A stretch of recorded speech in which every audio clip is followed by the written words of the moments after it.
Hi guys, it's Wendy from Ask the Landlady. I'm here with all the tips and tricks to help you make a profit in real estate rentals. And today's question is a juicy one. What do I do if a tenant sues me? Lawsuits. Unfortunately, if you research how to sue my landlord on the internet or YouTube or wherever, you're going to find a proliferation of information of people who are just trying to find ways to stick it to their landlord. So as you know, in the US, anybody can sue anybody for about anything. As long as your tenant finds a willing attorney, you could be threatened with a potential court summons and be accused of some wrongdoing. Now, usually what happens in the beginning is there's a little phishing letter, a little "this happened, what are you going to do about it" kind of letter that comes from that person's attorney. So when you get that, you might be tempted to throw it away or retaliate in anger. Don't do either of those things, right?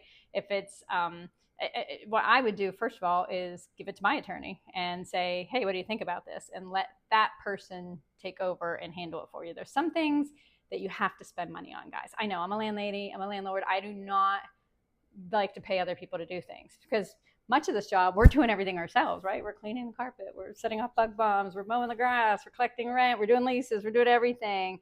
But this is one area where you could potentially lose it all. Don't do that. Always have an attorney that you can contact for these types of issues, whether it be the one who does your evictions or somebody else that can take this over. Because a lot of times it's going to be something small that they can take care of for you, and it isn't going to escalate to something. Plus, it's just peace of mind. Like, I didn't go to law school. This person did. It's like, doing your taxes. Have your accountant do that.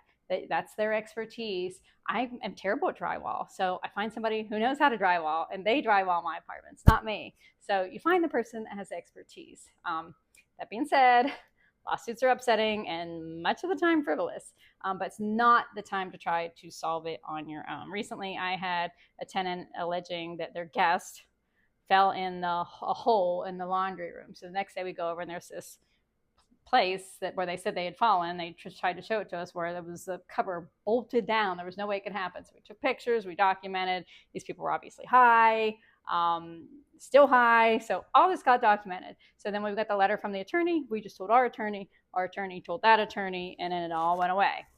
Now, if we would have escalated things, argued back, maybe tried to handle ourselves, wouldn't got the weight that it needed. But when it came from our attorney, it had some weight, right? Like, this was documented and this was serious. And a lot of times attorneys are going to push the envelope, but one thing attorneys do is they listen to other attorneys, right? They have their own little network. So somebody else, okay, man, just trying. They told me this was true, but now it's not. Okay, and then it'll go away. So that's something to consider.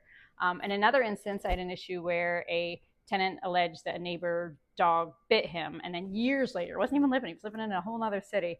He had a brother who was an attorney, and he filed suit on this. We had no record of it, no documentation. It's like it didn't even happen. We had no idea. So we just gave it to our insurance company, and they took over. They did a little deposition with the guy where he was on film, obviously inebriated, confused, incoherent.